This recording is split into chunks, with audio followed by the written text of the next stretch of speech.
Hello everyone, welcome to financial free company, जहां हम बात करते हैं टैक्स और फाइनेंस रिलेटेड मैटर्स पे। आज हम बहुत ही इंपॉर्टेंट टॉपिक डिस्कशन करेंगे, that is what is TDS. TDS क्या होता है? नाउ टीडीएस का फुल फॉर्म है टैक्स डिडक्टेड एट सोर्स, यानी जहां से आपकी इनकम जनरेट हो रही है वहीं पे आप टैक्स डिडक्ट कीजिए।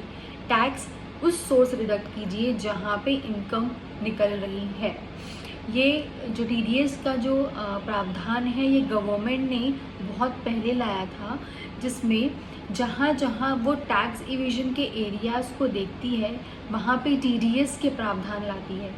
यानी वो चाहती है कि हमको अगर 100 लोगों से टैक्स लेना है तो जो अमाउंट 100 लोगों को पे कर रहा है एक इंसान, अगर हम उसी को पकड़ ले कि अब तुमको उस सारे टैक्सेस का पेमेंट करना है, उनके बदले उनको काट के पेमेंट कीजिए और गवर्नमेंट को उनका टैक्सेस दीजिए, तो इससे गवर्नमेंट अपने टैक्स इवेजन जो है वो इतने सारे लोगों से बचा सकती है, सिर्फ एक इंसान के ऊपर रिस्पॉन्सिबिलिटी डाल के। तो गवर्नमेंट ने ये रिस्पॉन्सिबिलिटी उन सब लोगों के ऊपर डाली जिनके ऊपर टैक्स डिडक्ट करने की रिस्पॉन्सिबिलिटीज़ हुई। जो टैक्स डिडक्ट करता है उसको डिडक्टर बोलते हैं, और जिनका टैक्स डिडक्ट होता है वो डिडक्टी बोलते हैं उसको। नाउ गवर्नमेंट को at present 40 to 45% of revenue जो होता है, जो भी डायरेक्ट टैक्स का रेवेन्यू होता है उनका, वो टीडीएस से आता है। यानी टीडीएस एक ऐसा जोन है जहाँ से गवर्नमेंट बहुत सारे अपने रेवेन्यू जनरेट करती है और टैक्स इवेजन को रोकती है। पहले जब टीडीएस इमर्ज हुआ था, जब नया नया इंट्रोड्यूस हुआ था, सिर्फ 3 हेड्स में टीडीएस हुए थे। सबसे पहले सैलरी, दूसरा इंटरेस्ट और तीसरा डिविडेंड्स।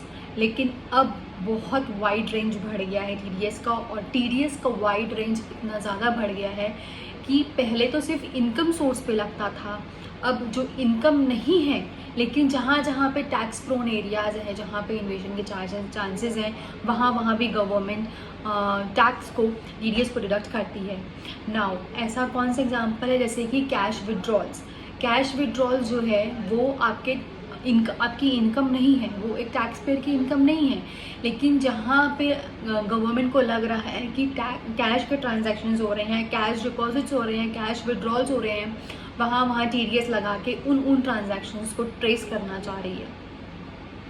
तो ऐसे बहुत से ट्रांजैक्शंस हैं, जैसे कि परचेज पे, सेल पे, इन सब पे टीडीएस और टीसीएस लागू करके ऐसे बहुत से एरियाज को कवर किया है गवर्नमेंट ने जहाँ जहाँ टैक्स प्रोन एरियाज है। और इन सब चीज़ों के जो वाइड रेंज है वो बढ़ते जा रहे हैं, क्योंकि गवर्नमेंट टैक्स इवेशन को रोकना चाह रही है, और एक टीडीएस एक ऐसा हथियार है जो गवर्नमेंट को हेल्प कर रहा है मोर टैक्सेस रेवेन्यू कलेक्ट करने के लिए।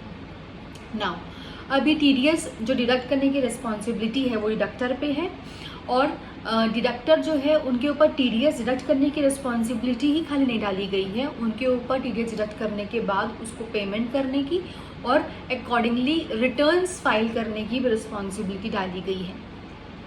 अब टीडीएस कब डिडक्ट करना है?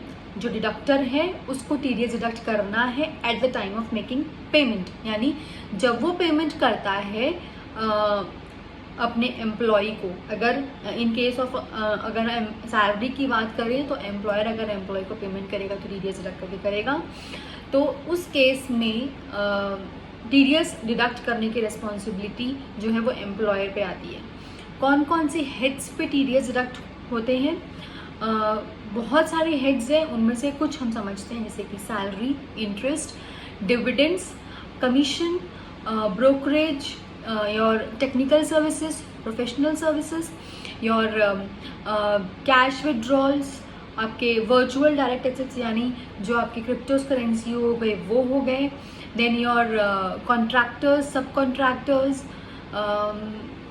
बहुत ज़्यादा wide range, purchase of goods, sale of goods, इन सब के ऊपर गवर्नमेंट टीडीएस लाई है, और ये एरा बढ़ते जा रहा है क्योंकि ये बहुत ही टैक्स प्रोन एरिया को रोकती है। ये जो हथियार है गवर्नमेंट का, ये बहुत टाइट हथियार है। नाउ आपको टीडीएस डिडक्ट करना है at the time of making payment. अब अब आप जब TDS कलेक्ट कर लिए हैं तो आपको पेमेंट गवर्नमेंट के खाते में कब करना है? गवर्नमेंट के खाते में आपको TDS डिडक्ट करके पेमेंट करना है 7th ऑफ नेक्स्ट मंथ। यानी अगर आप अप्रैल 2022 में TDS डिडक्ट करते हैं किसी का, तो आपको मई 7 तक TDS डिपॉजिट करना है गवर्नमेंट के खाते में। और आपको जो रिटर्न्स फाइल करने हैं वो क्वार्टरली रिटर्न्स फाइल करने हैं, यानी 3 क्वार्टर का एक बार रिटर्न फाइल होगा। अप्रैल मई जून का जो रिटर्न फाइल होगा उसका रिटर्न फाइल होगा 30th ऑफ नेक्स्ट क्वार्टर, यानी अप्रैल मई जून का होगा 30th जुलाई, अपने केस में 31 जुलाई होगा। तो ऐसे करके रिटर्न्स फाइलिंग की रिस्पॉन्सिबिलिटीज भी डिडक्टर पे डाली गई। अगर डिडक्टर जो है वो रिटर्न्स फाइल नहीं करते हैं तो उनको पेनाल्टी है 200 रुपये per day, 200 rupees per day to the maximum limit of TDS। मतलब TDS के अमाउंट तक या 200 रुपये पर डे, जो भी ज़्यादा होगा उनमें से वो पेनाल्टी है वो भरनी पड़ेगी डिडक्टर को। और क्या है, अगर TDS जो है वो डिडक्ट नहीं किया, आपकी रिस्पॉन्सिबिलिटी थी कि आपको TDS डिडक्ट करना है पर आपने TDS डिडक्ट नहीं किया, तो 1% पर मंथ के हिसाब से आपको इंटरेस्ट पे करना पड़ेगा।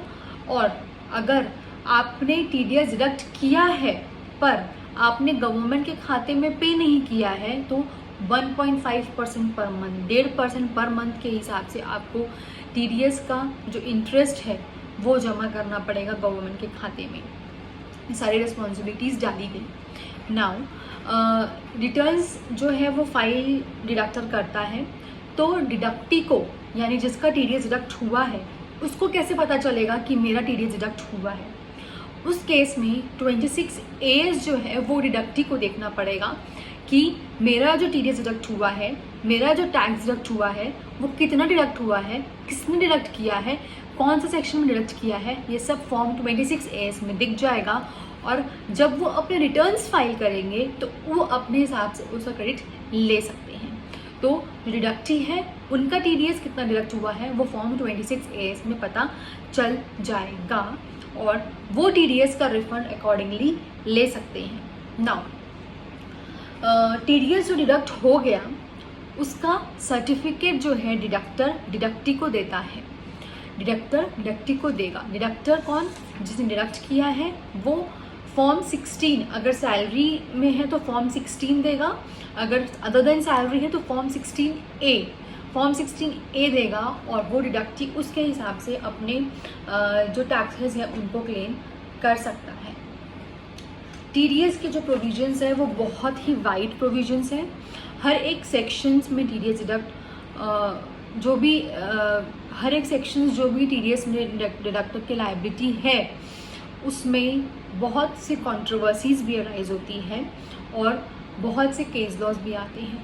ये जो है ये TDS का बहुत ही बेसिक सा नॉलेज है जो मैंने आपको दिया है कि TDS क्या होता है। इसके पीछे जो मेन ऑब्जेक्टिव था वो है टैक्स इवेजन को रोकना, यानी जहाँ जहाँ से एक टैक्स पेयर टैक्स बचाने के खातिर टैक्स को इवेट करता है वहाँ गवर्नमेंट ने अपने शिकंजा कस लिया और TDS के रूप में उनके ऊपर टैक्स की लायबिलिटी डाल दी। इसीलिए बोलते हैं कि अब जो है वो बहुत सारी चीज़ें जो हैं वो बदल रही है, हर चीज़ों को ग्रास्प किया जा रहा है, हर चीज़ों को ट्रेस किया जा रहा है। इसलिए आप अपने TDS अगर रिटर्न्स फाइल करते हैं तो अकॉर्डिंगली बहुत अच्छे से फाइल करें। नाउ किन किन लोगों को TDS जो है उनका डिडक्ट करने की रिस्पॉन्सिबिलिटी नहीं होती है? इंडिविजुअल और HUF अगर हैं और उनके ऑडिट केसेस नहीं है, मतलब वो ऑडिट के अंदर नहीं आते हैं, तो उनको TDS डिडक्ट करने की लायबिलिटी नहीं है। दूसरा, थ्रेशोल्ड लिमिट दी गई है हर एक सेक्शन में कि इस थ्रेशोल्ड लिमिट के ऊपर ही आपको TDS डिडक्ट करना है। अगर आप थ्रेशोल्ड लिमिट के अंदर ही पेमेंट कर रहे हैं तो आपके ऊपर TDS डिडक्ट करने की लायबिलिटी नहीं है। अगर जो डिडक्टी है वो फॉर्म 15G या 15H देता है आपको तो भी आपको TDS डिडक्ट करने की रिस्पॉन्सिबिलिटी नहीं होगी। तो TDS जो है वो बहुत ही इम्पॉर्टेंट है अगर आपके ऊपर लागू हो रहा है। कई लोगों को यही नहीं पता होता कि उनके ऊपर TDS डिडक्ट करने की लायबिलिटी होती है। तो हम फाइनेंशियल ट्री कंपनी के थ्रू ये कंसल्टेंसी देते हैं whether you are liable to deduct TDS और नॉट, और आप कैसे कैसे उसका पेमेंट करेंगे। अगर आपकी कोई भी क्वेरी हो या आप हमसे TDS की कुछ भी कंसल्टेंसी चाहते हैं या रिटर्न्स कलेक्ट करना चाहते हैं तो please visit our website financialtreecompany.com और मेल अस ऑन companyfinancialtree@gmail.com। अगर आपको वीडियो अच्छा लग रहा है तो प्लीज़ लाइक कीजिए, शेयर कीजिए एंड सब्सक्राइब कीजिए। Thank you.